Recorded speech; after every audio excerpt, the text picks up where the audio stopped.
Hi friends, welcome to discover RK. இன்னைக்கு நம்ம அடை தோசை எப்படி அரைக்கிறதுன்னு தான் பார்க்க போகிறோம்.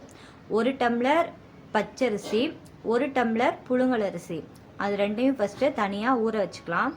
தண்ணி ஊற்றி ஒரு மணி நேரம் ஊற வச்சிங்கனாலே போதும். எல்லாத்தையும் தண்ணி ஊற்றி இப்போ ஊற வச்சுக்கலாம். அடுத்து ஒரு டம்ளர் எடுத்தோம்ல, அந்த டம்ளருக்கு அரை டம்ளர் துவரம் பருப்பு, அரை டம்ளர் கடலை பருப்பு, அதுக்கப்புறம் அதே அளவு உளுந்து, இந்த மூணையும் தனியாக ஒரு பாத்திரத்தில் போட்டு அதை தனியாக ஊற வச்சுக்கலாம். ஃபஸ்ட்டு அரிசியை போட்டோம்ல, அதை நல்லா கழுவி ஊற வச்சுக்கோங்க.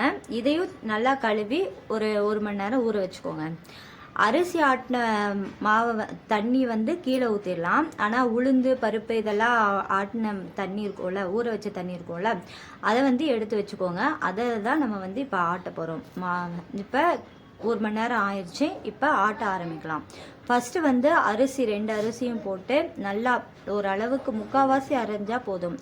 அதை அரையட்டும். அரைகிற வரைக்கும் இந்த சைடு நம்ம பூண்டு ஒரு 3 உரிச்சு வச்சுக்கலாம். இப்போ இது ஊற வச்ச துவரம்பருப்பு, கடலைப்பருப்பு, உளுந்து, இந்த மூணையும் போட்டு ஆட்டிக்கலாம். அதில் உள்ள தண்ணியவே ஊற்றி நம்ம ஆட்டலாம். ஏன்னா வேறு தண்ணி ஊற்ற வேண்டாம். உளுந்து அதுலேயே ஊற தான், அந்த தண்ணியிலே அரைச்சாதான் நமக்கு உளுந்து நல்லா பொங்கி வரும்.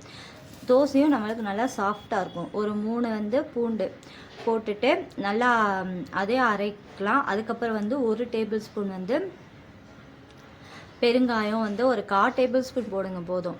அது போட்டதுக்கப்புறமா பூண்டு பெருங்காயம் கண்டிப்பாக போட்டுக்கோங்க. ஏன்னா அதான் குழந்தைங்களுக்கு நல்லா ஜீரணம் ஆகும். ஏன்னா நிறையா பருப்பு ஐட்டம் செய்கிறோம்ல, அப்புறம் குழந்தைங்களுக்கு ஜீரணம் ஆகாமல் போயிடும்.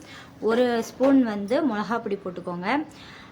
இது நல்லா அரைச்சி, ரொம்ப மையாக அரைக்கணும்லாம் கிடையாது. கொஞ்சம் தரலே அடித்தாதான் அந்த தோசை ஊற்றி சாப்பிடும்போது அது அந்த பருப்பு டேஸ்ட் நம்ம நாக்குக்கு தெரியும். அது நல்லா டேஸ்ட்டாக இருக்கும். அப்புறம் ஒரு 3/4 ஸ்பூன் உப்பு போட்டுக்கோங்க. தூளுப்பே போட்டுக்கோங்க. இது லைட்டாக அரைச்சா போதுங்கிறதுனால கல்லுப்பு போட்டிங்கன்னா நல்லா கரைஞ்சி வராது. அதனால் தூளுப்பு